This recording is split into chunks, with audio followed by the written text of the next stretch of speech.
तू बिना गुरु के चला गया था, इसलिए तुझे भगवान नहीं मिले।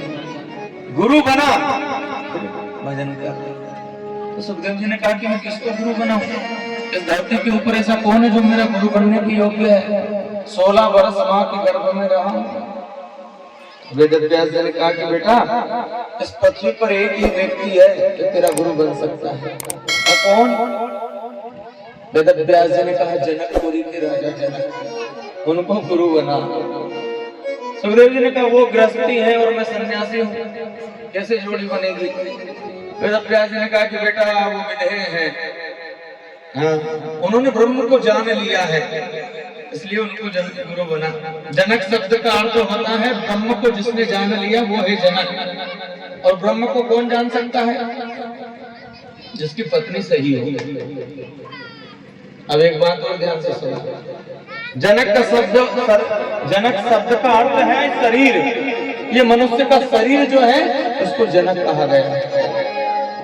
और इसमें पत्नी, इस मनुष्य शरीर में पत्नी जिसकी सही है, तो इस मनुष्य शरीर की पत्नी कौन है आपको मालूम है? अच्छा एक बात बताओ, सीता जी की माता जी का नाम क्या है? राम जी की सास का नाम,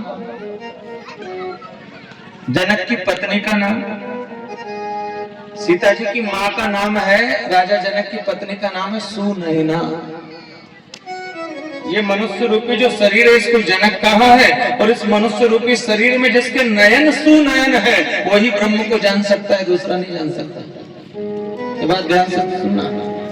जिसकी आंख सही है, जिसकी दृष्टि में दोष नहीं है, जिसकी आंख में दोष नहीं है, जिसकी आंख में खोट नहीं है, वही ब्रह्म को जान सकता है। जिसकी आंख बिगड़ गई है वो ब्रह्म को कभी नहीं जान पाएगा। इसलिए हमेशा ध्यान रखना, घर परिवार जमीन जायदाद धन संपत्ति सब बिगड़ जाए तो कोई परवाह नहीं है, लेकिन आंख नहीं बिगड़नी चाहिए। जिसकी आंख बिगड़ गई है, जिसकी नजर में दोष आ गया है, जिसकी दृष्टि में दोष आ गया है, उसके लिए पूरी सृष्टि खराब हो गई। आंख जो है ना, और आपको मालूम सबसे पहले पाप कहां से घुसता है? मन में, आंख से। आंख जिसकी थोड़ी भी गड़बड़ है ना, आंख में जिसकी थोड़ी भी सावधानी नहीं है, आंख में जिसका थोड़ा भी नियंत्रण नहीं है, उसके अंदर पाप घुस जाएगा। आंख अच्छी रखिए।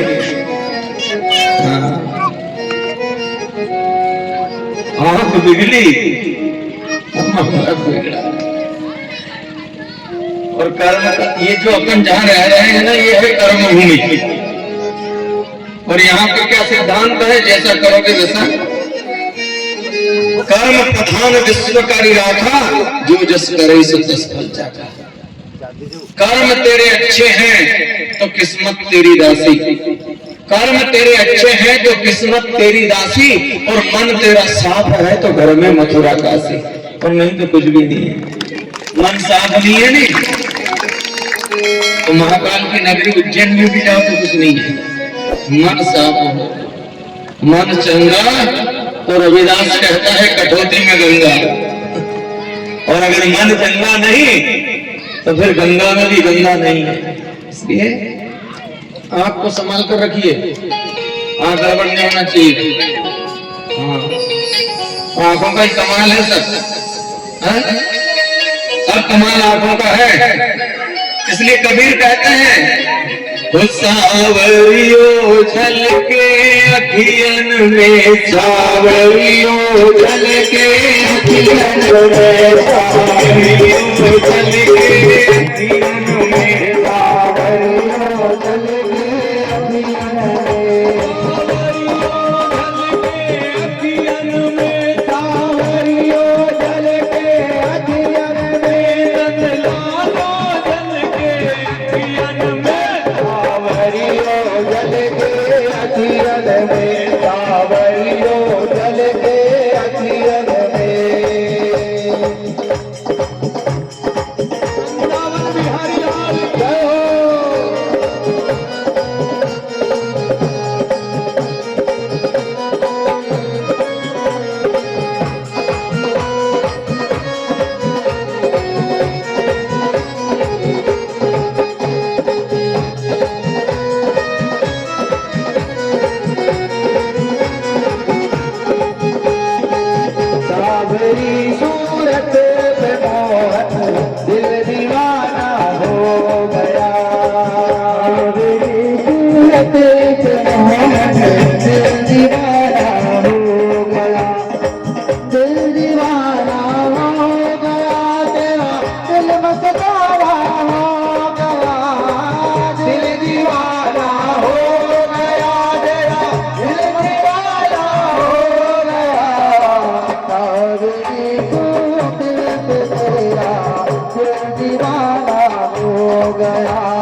जो जस करई सो तस फल।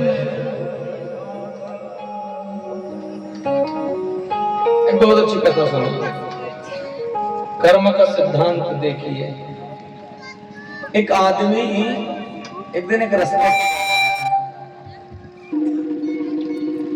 अपने रास्ते से चला जा रहा है। चलते चलते आंख जो है ना उसका काम इधर उधर भागना, भागते हैं।